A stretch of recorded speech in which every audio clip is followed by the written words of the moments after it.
Bonjour, Dominique Vidal, superviseur à Buff Company Senior depuis pas mal d'années. J'ai failli bosser sur Matrix et j'ai bossé sur les autres Matrix. Hi, I'm Kim Libreri. I was the bullet time supervisor on the original Matrix. Hi, I'm Ben Gunsberger and I worked at Animal Logic back in 1999 on The Matrix. Hi, I'm Mark Nettleton and I worked at Dfilm Services back in 1999. You're watching CGM on The Matrix. Vous pensiez que Tron était le premier film avec de l'image de synthèse ? Que le morphing était apparu pour la première fois au cinéma avec Willow ? Que Pixar ne faisait que des courts-métrages avant Toy Story ? Que Disney était les premiers à intégrer de la synthèse dans leurs films d'animation ? Que le premier animal virtuel provenait de Jurassic Park ? Pauvre naïf.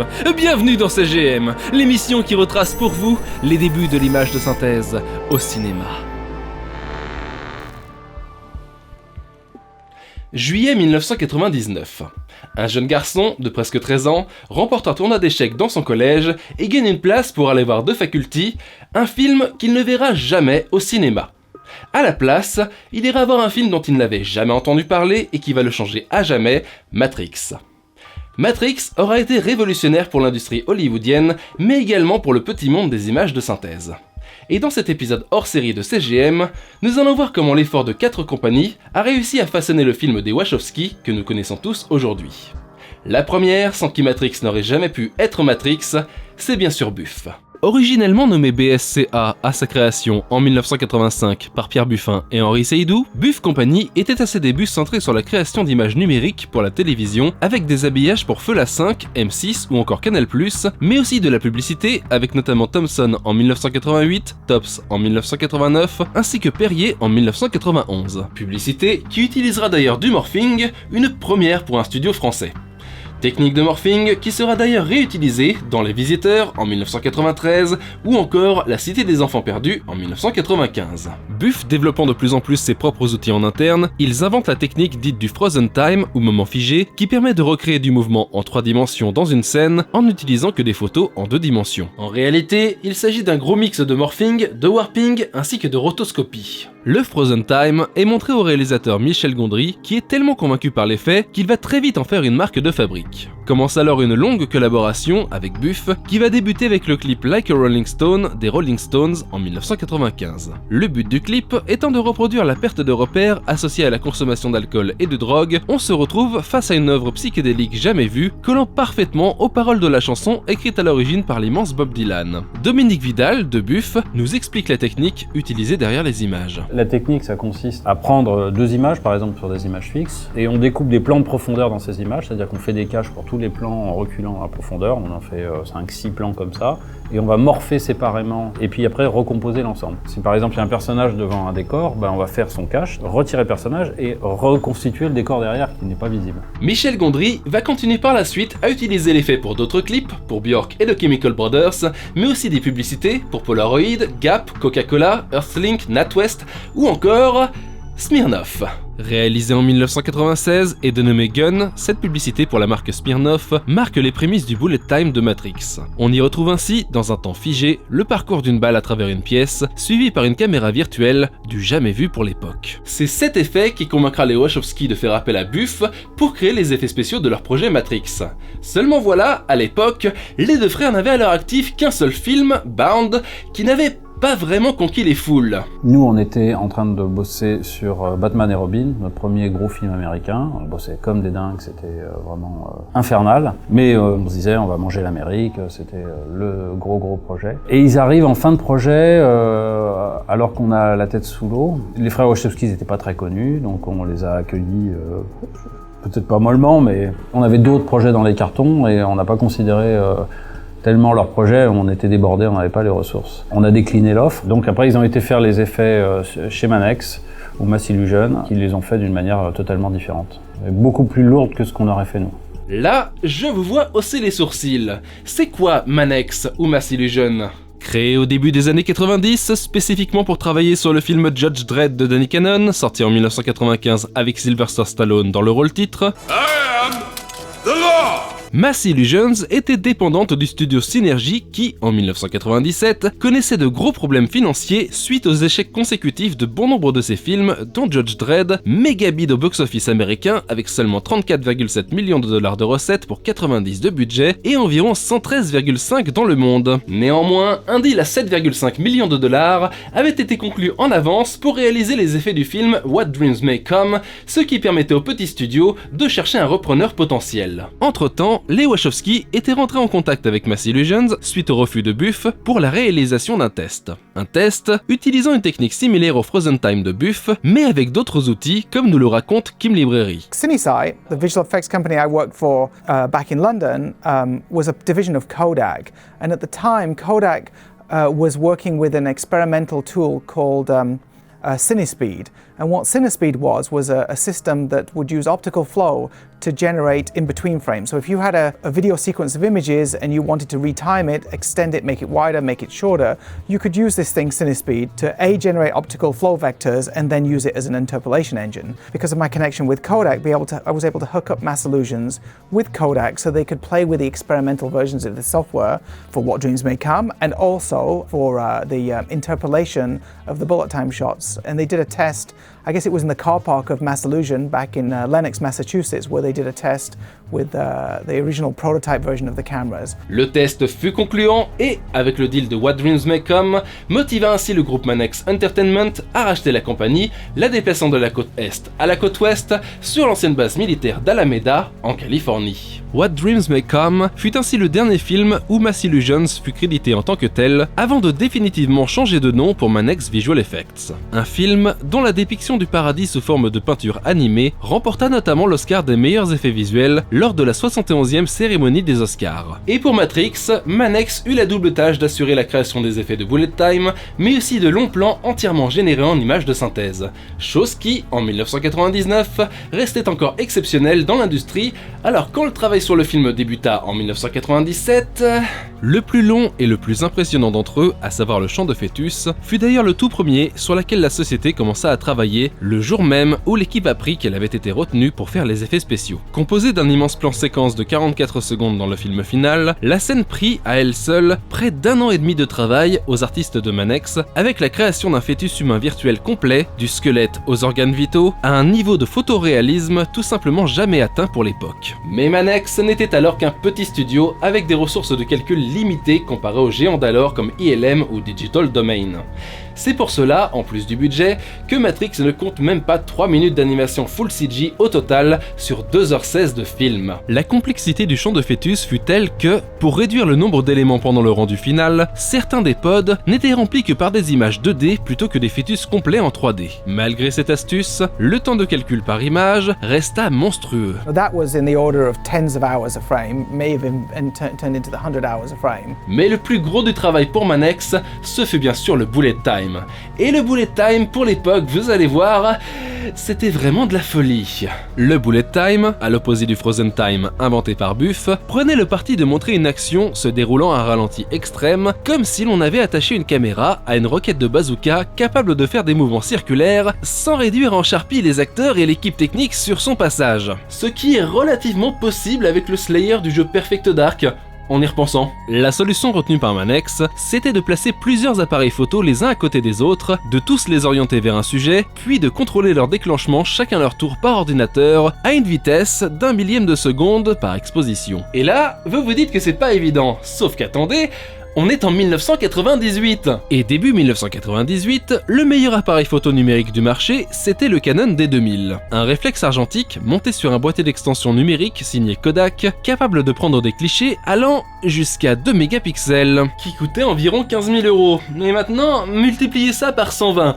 Oui, 120. Car le rig du bullet time, construit par la compagnie Innovation Arts, pouvait être composé de 120 appareils photo au maximum, selon les besoins, avec 2 grosses caméras en plus, permettant des ralentis situés au début et à la fin. Ce nombre pouvait bien sûr être inférieur, selon les plans à réaliser en bullet time, mais la production s'était arrêtée sur l'équipement d'un total de 120 appareils. Le numérique étant trop cher, et clairement pas encore assez bon, l'équipe choisit donc l'argentique.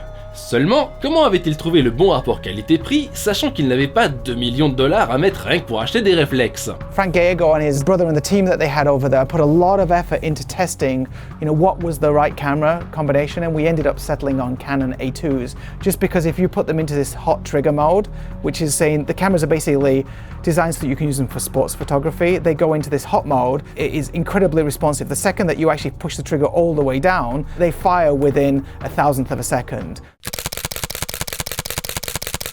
So it was close enough and accurate enough that we could use it for the rig. Competing cameras at the time didn't give us that level of price and performance that we needed. Pour donner une idée aux photographes qui regardent cet épisode, le Canon A2, aussi appelé Canon EOS 5, était l'ancêtre du Canon EOS 5D, soit l'appareil photo le plus répandu aujourd'hui parmi les professionnels. Seulement, ce ne fut pas le seul boîtier Canon à être utilisé pour le bullet time. We also needed to be able to monitor the exact moment that the shot happened through the bullet time rig. So I think we had 5 Canon 1 NRSs, which are these super extreme sports photography cameras that instead of having a regular shutter mechanism, they have what's called a pellicle mirror. You know when they do interrogation scenes in the movie and there's somebody behind a piece of glass? It's kind of like that. You can see through the mirror, which means that through the eyepiece of the camera, you can see the exact moment you push your trigger. So we used them same cameras, we had 5 of them spread around the bullet time rig as our monitoring system to make sure did we get the exact moment in time that we needed, and if not, we'd have to do a retake. Et pour être sûr de bien réaliser les séquences en bullet time du film, Manex avait chronométré chacune d'entre elles en amont grâce à de la prévisualisation 3D. La prévisualisation 3D, en 1998, ce n'était pas nouveau. D'autres longs métrages avaient employé cette méthode dès les années 70, comme Star Trek The Motion Picture, ou encore le James Bond L'Homme au pistolet d'or, pour la fameuse cascade du pont en spirale. Seulement, pour le bullet time, il fallait déterminer précisément la durée d'une action afin de placer au mieux les appareils photo autour du sujet. La solution, filmer les répétitions des doublures. They would photograph a video reference of the stunt. We would have one of our artists, Dan Clem, would rotoscope in 3D with previous characters. And then Dan would work with John Gader to iterate the camera move. So it was all designed in Softimage as previs in a way that is commonplace today, but in them days people thought we were crazy and we were designing movie shots in a computer. Le mouvement raffiné et approuvé par le superviseur des effets visuels John Gaeta restait encore à placer les appareils photo de la meilleure façon. George wrote this thing that would run in Softimage that was a camera collision detector. So what it would do is work out the optimal placement of all the Canon A2s and the 1RSs along the path of the previs, so that then we had a template for how close would they be. Mais qui dit appareil photo argentique voulait aussi dire pellicule photo, d'un maximum de 30 poses, qu'il fallait donc recharger dans les 120 appareils photo si jamais la scène était jugée à refaire. Mais pas que. We had to deal with all these crazy things to do with film and analog process, and you remember you used to go to a laboratory, but trying to process 122 rolls of film all at the same time without color variants and without any of them getting damaged or lost was a nightmare. So the laboratories that we worked with, both in San Francisco for testing and also in Australia, were very capable. We put a lot of effort into making sure they understood the process. Une fois développées, les photos étaient ensuite scannées une par une dans l'ordinateur. So the stills photography, it's effectively vista vision. So when it gets scanned normally, it gets scanned at the highest quality level at the time, it would be scanned at 6x4K. We just didn't have the disk space and the resources on the first Matrix. We were a little tiny company at the time. So we ended up working at 3K, which we felt was the minimal acceptable resolution. And if you actually look at the movie today, if you look at the Blu-ray, you can tell that the elements are a little bit soft. Les éléments enfin scannés dans l'ordinateur, Manex put se mettre au travail sur les séquences de bullet time. Celles-ci étaient au nombre de 4, chacune ayant son petit nom de code spécifique. GR22 où Neo esquive les balles de l'agent Jones, TC15 où Trinity effectue son fameux coup de pied sauté au ralenti, HR36 où Morpheus se fait tirer dessus par l'agent Smith, et EF9 où Neo et Smith se tirent dessus en plein vol dans le métro. On peut aussi citer ES8 qui correspond à l'explosion de l'ascenseur dans le hall, mais qui n'est pas vraiment du bullet time. It's not shot on a bullet time rig, it's shot on this accelerated bungee cord. They built the set upside down, they had the pyrotechnics flood this sort of black box version of the set. The real set was turned into a virtual background. And because this bungee accelerated camera was able to fly so quickly, they were able to sort of stay ahead of the flame. And then we added the door as a computer-generated element. The door moves slightly strangely for an exploding door. And the reason being is that it had to fit with the pyrotechnics element that we got. John Gader put some flame blockers in there to add a little bit more spice and make this sort of scully shape that the flame does, which looks cool, but the problem is it absolutely anchored us into a point where the door would have to bounce. So there's a lot of questionable physics, let's put it that way, on that shot to get it to work. But it looked cool, and it's a beautiful looking shot. Le bullet time est donc plus qu'un simple ralenti dans lequel on aurait rajouté un élément en image de synthèse. En fait, le bullet time, c'est même plutôt l'inverse. Un décor en image de synthèse dans lequel un sujet était intégré après avoir été filmé au ralenti. Sauf qu'un décor complet en image de synthèse, en 1998, c'était encore risqué, encore plus pour un film se voulant photoréaliste. Alors, plutôt que de recréer des textures sur ordinateur, Manex avait choisi de capturer directement le décor en photo et de le reconstituer avec une technique toujours très utilisée de nos jours, le camera mapping ou le rendu à base d'images capturées. Honestly, it was the only answer to be able to do the environments. You know, we weren't going to set up motion control on the set, and the shooting schedule wouldn't have allowed it, and quite frankly, it would have just been a total pain in the ass, and this technique came up with good results. Mais le premier problème du bullet time, c'était qu'il était basé sur des prises de vue argentiques. Et l'argentique, il fallait le développer dans un laboratoire avant de voir si tout était bon. Ce qui causa quelques problèmes, notamment dans le cadrage. You would get up to a 10% shift of the frame from frame to frame to frame. So if you'd play back a bullet time shot after you'd shot it, it would shake like crazy, because the film was not registered in the film back. Un autre problème se présenta concernant la différence de taille massive entre un appareil photo et une caméra de cinéma. I remember this specifically. I think GR22, which is the rooftop shot of Neo dodging bullets towards the end of the movie, that shot I think has 37 frames of interpolation, because you've got a camera body of a big, massive Arri and then a Canon camera. You can only fit them so close to each other. And the problem is that if we jump from the movie camera to the stills camera, you're gonna have a big jump in time. We couldn't do that with traditional optical flow, so we actually ended up doing a 3D rotoscope reprojection view morph to get the beginning of them shots to work. Problème encore, l'interpolation d'image ne fonctionnait pas vraiment avec des éléments transparents, comme de l'eau par exemple. The shot where Morpheus gets shot in the leg, which we call HR36, God, 20 years later, you remember these numbers. It's a shot that takes place in the rain, in water. Water's transparent, so optical flow does not do well at the best of times with water. So at the time, I'm ringing Australia and I'm talking to John and Rodney and I'm like, dudes, it's not gonna work. This is not gonna work. Like, we just have to shoot Morpheus, like, wet him down, but don't shoot with the sprinklers on. And honestly, even the water on the ground, you can have something there, but I'm not going to use it. I'm going to end up making a fully CG shot, except for Morpheus. I'll have a bullet time element. Everybody's in denial about how hard this shot is going to be, and guess what? The reality is that exactly what I said was going to be a problem is what became problems. So the water, the rain, the room, everything about that shot, even Keanu and Carrie Ann on the helicopter outside the window, it's all computer generated. And at the time, to do like that much computer graphics in 1998 for a movie released in 1999 is on the edge of insanity. All ray traced in Softimage through Mental Ray on DEC Alpha machines. We managed to borrow somebody from Kodak. One of my friends, JD Cowles, came in at the 11th hour to be the compositor on that shot, and it was getting HR36 together was brutal, quite brutal. Au final, si l'on regarde bien, la scène HR36 qui a fini dans le film est une combinaison du décor 3D recréé et du tournage original avec l'acteur sur plateau inondé. On peut d'ailleurs remarquer que la transition s'opère pile au bon moment où la caméra virtuelle traverse la trace laissée par l'une des balles tirées. Habile. Et pendant que Manex réglait encore d'autres problèmes de bullet time, d'autres studios étaient eux aussi au travail sur les effets visuels du premier Matrix, et notamment les Australiens d'Animal Logic et de Dfilm Services. Warner avait en effet revu le budget à la hausse après avoir vu les premières images du film.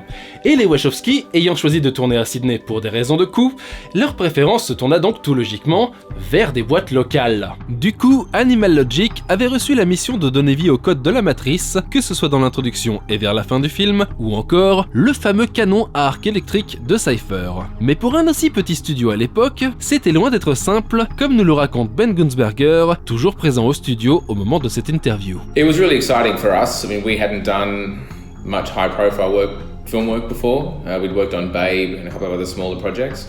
But The Matrix was certainly the biggest project we'd worked on. Et l'un des challenges d'Animal Logic, c'était de trouver une façon nouvelle d'utiliser du morphing.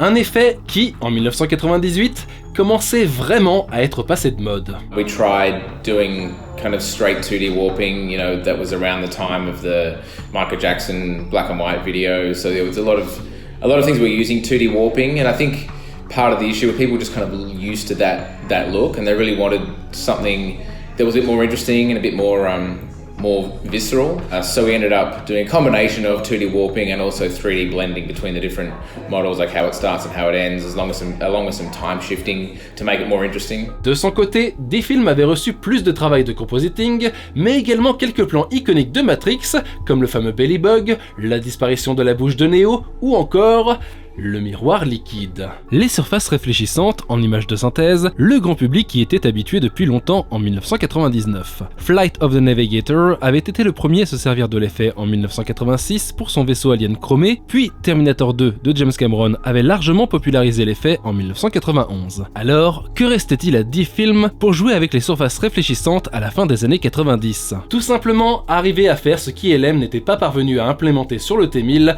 à savoir rendre un liquide vraiment liquide. En observant comment un liquide visqueux recouvrait une prothèse de main dans la vie réelle, Dfilm implémenta un effet similaire sur une main virtuelle, destiné à recouvrir complètement celle de l'acteur Keanu Reeves, tournée au préalable sur fond vert. Une opération de tracking faite entièrement de façon manuelle, comme nous le raconte Mark Nettleton. So that state, back in 1999, we didn't really have any automated 3D geometry tracking tools. Nothing that could do that in an automated fashion. So if memory serves, it was all hand-tracked and then corrected, warped in probably something like elastic reality. And just making sure the thing actually stuck to his face, that was the trickiest thing. Because that kind of stuff is always really easy to spot when it doesn't work. Parmi d'autres plans iconiques, Dfilm a également travaillé sur le crash de l'hélicoptère. Et ce ne fut pas de tout repos. Premièrement, parce que l'équipe technique avait eu un mal fou à générer l'explosion concentrique que voulaient absolument les Wachowski, et deuxièmement, parce qu'il y avait énormément d'éléments tournés sur fond vert à combiner ensemble pour donner l'effet final voulu. Mais en définitive, la scène est si bien finalisée par les équipes de Dfilm que le public retient toujours son souffle à chaque visionnage. On notera d'ailleurs que les Wachowski ont délibérément souhaité que certains effets numériques n'apparaissent pas si réaliste que cela, comme la fameuse route élastique dans laquelle Neo s'enfonce après son saut de la foi raté. We all said to the brothers and to the studio, can't we make it look more realistic? And the Wachowskis were like, no, just leave it like that. And we were like, oh, okay, that's gonna look really bad. But of course, in the context of the film, it totally works because it's a simulation and it's meant to be. La post-production avançant dans la bonne direction, une première projection en interne fut réalisée chez Warner qui, très content du résultat, décida d'avancer la date de sortie du film, prévue à l'origine pour la fin de l'été 99, à fin mars 1999. De nos jours, il n'est pas rare de voir des films sortir au cinéma dans des versions non finalisées avant d'être terminés lors de leur arrivée sur support physique et autres plateformes de vidéo à la demande. Certains réalisateurs se permettent même de modifier leur film plusieurs dizaines d'années plus tard, la technologie leur permettant d'effacer une marque, de cacher une trappe un peu trop visible, ou encore de réétalonner la colorimétrie d'un film pour la faire correspondre à celle donnée dans ses suites. Ne vous inquiétez pas, on va en parler des différents masters de Matrix. Sauf que voilà, pour Matrix, tous les plans complexes, comme le champ de fœtus que j'évoquais plus tôt avec vous, sont bien arrivés finalisés avant la première du film, le 24 mars 1999. Alors, comment une telle prouesse a-t-elle été accomplie à l'époque? Chuck Henrich, who was one of the guys in IT, suggested, hey, if Pixar can provide us with a version of RenderMan that will run on a PC, running FreeBSD at the time, and I'm like, sure, what are we going to lose? We're never going to finish the movie unless we can get more computers here that we can afford. So we ended up putting together a little render farm. I think it was probably about 50 machines, maybe more. They were all Dell machines, and it was funny that when people realized that we did that on the movie and Pixar were generous enough to give us a version of RenderMan that would work on the machines, I think it changed I think it was a turning point for the whole industry. We loved our Silicon Graphics machines, but they were, $100,000 machines, $50,000 machines. Once people worked out you could make a movie on a PC, it was sort of game over for SGI in the movie business. Matrix sortit donc en salle dans les temps aux États-Unis, près de 2 mois avant La Menace Fantôme, l'épisode 1 de Star Wars. Il allait devenir le film le plus profitable au box-office de l'année 1999 dans la catégorie Restricted et toute catégorie confondue pour son studio Warner Bros. Avec un budget total de 63 millions de dollars, soit environ 96 d'aujourd'hui, Matrix aura rapporté 463,5 millions de dollars dans le monde, dont 171,5 rien que sur le sol US. Cela fit de lui le 4e film de l'année 1999 en termes de recettes mondiales, derrière Toy Story 2, Le 6e sens et bien sûr La menace fantôme. Néanmoins, l'impact laissé par le film fut bien plus grand que celui de Papy Lucas et remporta notamment toutes les récompenses pour lesquelles Star Wars épisode 1 était nommé lors de la 72e cérémonie des Oscars. Meilleur montage sonore, meilleur son, meilleurs effets visuels, telles sont les statuettes avec lesquelles certains membres de l'équipe technique du film sont repartis. Manex remportait d'ailleurs là sa seconde et dernière récompense de l'Académie pour ses travaux d'effets visuels après What Dreams May Come l'année d'avant. Dernière, car une sombre histoire de fraude frappa le studio l'année suivante avec la majorité de ses artistes quittant le navire pour former une nouvelle compagnie spécifiquement pour les 2 suites de Matrix, ESC Entertainment. L'effet de bullet time argentique, quant à lui, connut des émules après la sortie de Matrix, comme dans Swordfish en 2001, mais sans jamais dépasser le travail effectué par les équipes de Manex. Not to knock the other movies, I think that Swordfish was quite ambitious with what he tried to do. He tried to get so many different components in there. You know, we were in the fortunate state that bullet time was born for the Matrix, so we had the time to put in the craftsmanship to make things pixel perfect. If you look at the stability, the pixel quality of the images, even though they're a little bit blurry because of the 3K thing I mentioned earlier, they're pretty solid shots, even 20 years later. It was very honored us quite a lot that people were doing the same thing, and likewise we were pretty honest about our inspiration from Pierre and his booth company in terms of their pioneering work with Frozen Time. So it was, the whole industry feeds on itself, but it was cool. It was cool to be in that moment of time. L'équipe utilisa cependant son bullet time une toute dernière fois. The last time that we used the bullet time rig was on a show called Jordan to the Max, where we used the bullet time rig one more time for Michael Jordan's, that signature slam dunk that he does. He did it for the last time on film for that movie and in the bullet time rig. That we did at 6K. 3K was not enough because you do so much manipulation to prepare the images for the final bullet time shot that they degrade through every operation. Quant au Frozen Time de Buff, celui-ci continue encore d'être employé de nos jours. Un exemple récent étant les enfants de la fameuse scène de création d'un souvenir dans Blade Runner 2049. Ils ont été tournés à 3 caméras et on a fait des bonnes vieilles techniques de morphing, mélangées à des objets 3D, le gâteau d'anniversaire qui est en 3D. Et ça marche plutôt bien à la fin. C'est assez imperceptible. Pendant ce temps, Matrix continuait sa révolution numérique, cette fois dans les salons. Matrix est sorti dans tous les formats vidéo physiques possibles et imaginables, à commencer par le DVD et le Laserdisc le 21 septembre 1999 aux États-Unis, puis le 7 décembre de la même année en VHS. Il fut le tout premier DVD à dépasser le 1 million de copies vendues, plantant un premier clou bienvenu dans le cercueil de la cassette vidéo et enterrant définitivement le Laserdisc après seulement 3 ans de coexistence. Il fut ensuite disponible en UMD vidéo le 20 décembre 2005, avant de passer à la HD le 22 mai 2007 sur le défunt HD DVD, dont le contenu fut simplement copié-collé sur Blu-ray le 14 octobre 2008. Enfin, un Blu-ray 4K est sorti partout dans le monde le 22 mai 2018. Et je compte même pas les formats obscurs qui refusent de mourir, genre le vidéo CD, ce truc atroce de qualité VHS qui fait tenir les films sur 2 CD-ROM. Matrix est également l'un des rares films à avoir connu plusieurs remasters depuis sa sortie en salle. Près de 20 ans après, on en dénombre 3. Le master de 1999, connu pour ses teintes rougeâtres, qu'on retrouve sur VHS, VCD, Laserdisc et la première version DVD. Le remaster de 2004, réétalonné pour correspondre aux plages couleurs des suites, qu'on retrouve sur la seconde version DVD, mais uniquement dans l'édition Ultimate. L'UMD vidéo, le HD DVD, ainsi que la première version Blu-ray disc. Enfin, le remaster de 2018, supervisé par le directeur de la photographie originale, Bill Pope, qu'on retrouve sur la seconde version Blu-ray, ainsi que le premier Blu-ray 4K. Si Matrix avait été filmé à la base sur pellicule Super 35 mm, les Wachowski avaient opté de leur côté pour un ratio final en cinémascope de 39:1. Pourtant, cela ne veut pas dire que leur volonté ait toujours été respectée. Depuis la première diffusion du film à la télévision, on a ainsi retrouvé quelques bizarreries que seuls les bouchers de l'audiovisuel sont capables de façonner. Ainsi, vers 2004, est apparue une étrange version HDTV basée sur le master de 1999 qui avait la particularité d'être non pas au format cinémascope de 39, mais bien 1,78, soit donc un parfait 16/9. Et le plus étonnant dans cette version, c'est qu'elle n'était pas recadrée du scope, mais directement de la pellicule, rajoutant ainsi de l'image verticale tout en perdant en horizontal. Mais ça, c'est rien, puisqu'en 2014 est cette fois arrivée une version plein écran 4/3 via la chaîne ukrainienne ICTV. La particularité ici étant que, contrairement aux versions VHS, VCD et Laserdisc hongkongais, toutes basées sur le master de 1999, cette version était de son côté basée sur le remaster de 2004. Bon, c'est bien gentil tout ça, mais pourquoi on devrait s'intéresser à de pauvres versions SD en 4/3 et HDTV quand on peut voir le film en 4K et HDR, me direz-vous? Eh ben en fait, voir Matrix dans un autre format que le cinémascope voulu par les Wachowski nous permet en réalité d'apprécier 3 choses. Que le bullet time avait été rendu pour un cadre d'image bien plus grand, que les séquences full CG des 3 compagnies c'était tout pareil, que certains décors en full screen ça aurait pu sérieusement avoir de la gueule en IMAX. Et en fait, ça permet de se dire que Manex, qui a bien galéré à finir ses effets spéciaux en temps et en heure, ben ils ont surtout rendu un peu plus de pixels pour rien. Rien que pour le fameux champ de fœtus, on se retrouve ainsi avec environ 1/5 de l'image coupée dans la version cinéma, ce qui, pour une séquence qui a pris près d'1 an et demi de travail aux équipes de Manex, fait franchement mal au cœur. Mais bon, la vision des réalisateurs prime toujours, ce qui me laisse avec un problème de taille.